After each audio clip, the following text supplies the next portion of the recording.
পৃথিবীতে প্রাচীন কাঠামো যা গবেষকদের মানব ইতিহাস জানতে ও বুঝতে সাহায্য করে। কিন্তু গত কয়েক বছরে গবেষক ও প্রত্নতাত্ত্বিকরা এমন কিছু স্থাপনার সন্ধান পেয়েছেন যার ইতিহাস ও রহস্য সমাধান করা কঠিন বলে প্রমাণিত হচ্ছে। বিশ্বের বিষয়ের আজকের এই ভিডিওতে আমরা আপনাদের পৃথিবীতে এমন কিছু প্রাচীন স্থাপনা সম্পর্কে বলবো যার নির্মাণ এবং ইতিহাস একটি অমীমাংসিত রহস্য।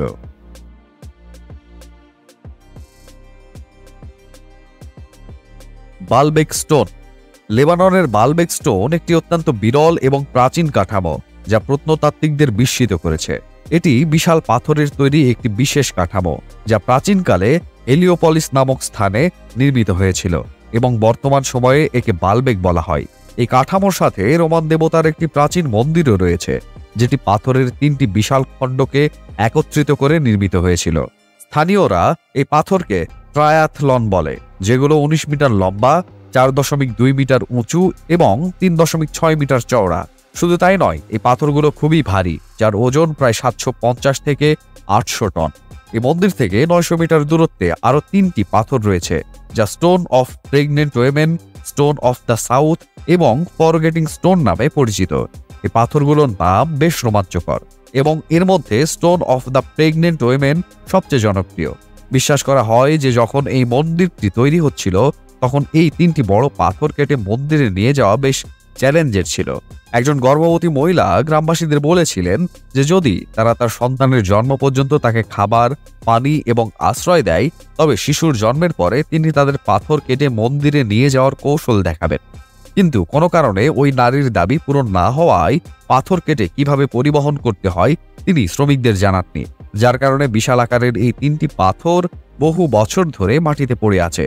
এসব পাথরের ওজন 1000 টন থেকে 1650 টন পর্যন্ত, যার কারণে এই পাথরগুলোর সামনে মানুষকে খুব ছোট দেখায় এবং মানুষ এই পাথরগুলোর ওপর দিয়ে হেঁটে এক জায়গা থেকে অন্য জায়গায় পৌঁছায়।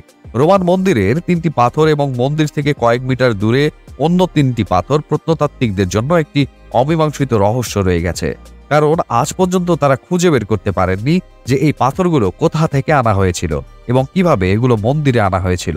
শুধু তাই নয়, মন্দিরে যদি 3টি পাথর বসানো থাকতো তাহলে বাকি 3টি পাথর কেন মন্দিরে নিয়ে যেতে পারল না শ্রমিকরা?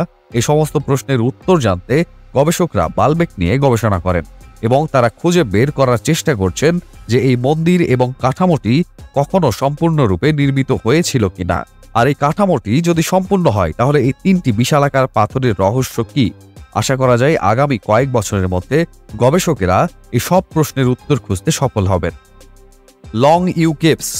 চীনের ঝেজিয়াং প্রদেশের ফেংহুয়াং পাহাড়ের কাছে একটি ছোট গ্রাম, যেখানে স্থানীয় লোকেরা কৃষি কাজ এবং মাছ ধরার মাধ্যমে তাদের জীবিকা নির্বাহ করে। খেতে কাজ করা কিছু কৃষক একটি পুকুর লক্ষ্য করলেন, কিন্তু পুকুরের আয়তন অন্যান্য পুকুরের তুলনায় অনেক বড় এবং সেখানে একটি অদ্ভুত নড়াচড়া ছিল। কৃষকরা পুকুরে পানি সেচের জন্য ব্যবহার করতে চেয়েছিল, কিন্তু পুকুরের পানি বিষাক্ত কিনা তা তারা জানতেন না। বিষয়টি জানার জন্য স্থানীয় লোকজন পুকুর খনন শুরু করলে তারা বুঝতে পারে পুকুরের ভেতরে একটি বড় পাথরের বস্তু রয়েছে। এরপর স্থানীয় প্রশাসন বড় বড় মেশিনের সাহায্যে পুকুরটি খালি করার সময় তারা একটি বিশাল গুহা দেখতে পায়।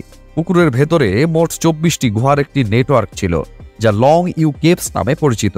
এসব গুহা নিয়ে গবেষণা শুরু হলে জানা যায় এগুলো প্রাকৃতিক গুহা নয়, মানুষের তৈরি। প্রত্নতাত্ত্বিকরা বিশ্বাস করেন যে এই বিশাল গুহাগুলো তৈরিতে প্রচুর শ্রমিকের প্রয়োজন হতো, যেখানে গুহাটি নির্মাণের জন্য এখান থেকে 1 লাখ ঘনমিটার মাটি ও পাথর সরিয়ে তারপর পাথর কেটে গুহা প্রস্তুত করা হতো। গবেষণায় দেখা গেছে এই পাথরগুলো প্রায় 2000 বছরের পুরনো এবং যদি 1000 শ্রমিক দিনে 24 ঘন্টা কাজ করত তবে এই 24টি গুহা সম্পূর্ণরূপে তৈরি হতে প্রায় 6 বছর সময় লাগত। এই গুহার দেওয়ালে সুন্দর খোদাই করা আছে, যা প্রাচীন চীনের সভ্যতা ও ঐতিহ্যকে প্রতিফলিত করে।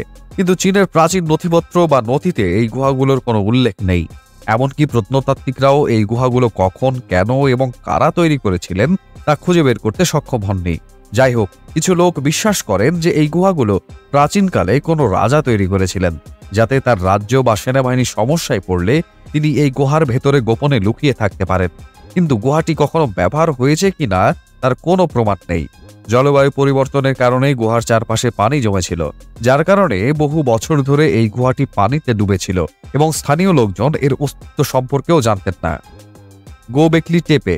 গোবেকলি টেপে নামে একটি প্রাচীন কাঠামো রয়েছে, যা তুরস্কের দক্ষিণ পূর্ব আনাতোলিয়া অঞ্চলে অবস্থিত। এই সাইটটি 1960-এর দশকে আবিষ্কৃত হয়েছিল, যেখানে প্রাচীনকালের অনেক পাথর এবং শিলা পাওয়া যায়।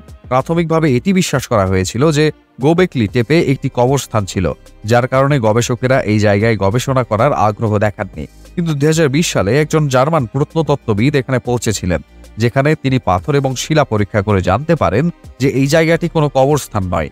এরপরে তিনি নিজের একটি দল তৈরি করেন এবং গোবেকলি টেপে গবেষণা শুরু করেন, যা থেকে জানা যায় যে প্রাচীন মানুষ এই স্থানে পূজা এবং সমষ্টিগত আচার অনুষ্ঠান করতেন। এটিকে বিশ্বের প্রাচীনতম উপাসনালয় বা মন্দির বলে মনে করা হয়, যা প্রায় 11,523 বছর আগে নির্মিত হয়েছিল। গোবেকলি টেপে থেকে প্রাণী ও মানুষের হাড়ও পাওয়া গেছে, যেখানে এই আবিষ্কারের আগে বিজ্ঞানীরা বিশ্বাস করতেন যে 10,000 বছর আগে মানুষ বনে বাস করত এবং কৃষিকাজ এবং আধুনিক জীবন সম্পর্কে কোনো জ্ঞান ছিল না। তবে গোবেকলি টেপে শুধু 11,523 বছরের পুরনো জায়গাই নয়, এখানে পাওয়া মানুষ ও প্রাণীর দেহাবশেষ থেকে বোঝা যায় যে ওই মানুষগুলো বনে বসবাসকারী মানুষের চেয়ে বেশি আধুনিক ও বুদ্ধিমান ছিল। এই স্থানে পাথর ও পাথরে খোদাই করা কিছু মূর্তি রয়েছে, কিন্তু তাদের সাহায্যে বিজ্ঞানীরা এখানে উপাসনা করতে যারা আসতেন তাদের সম্পর্কে নির্দিষ্ট কোনো তথ্য সংগ্রহ করতে পারেননি।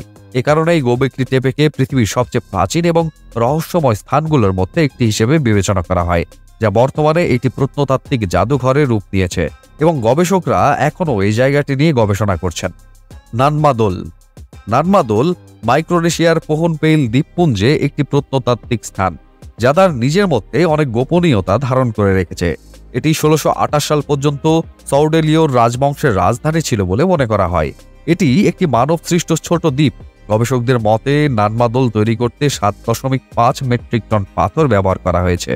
কিন্তু আশ্চর্যের বিষয়, এই শহর তৈরিতে যে পাথরগুলো ব্যবহার করা হয়েছে সেগুলো এই দ্বীপে নেই।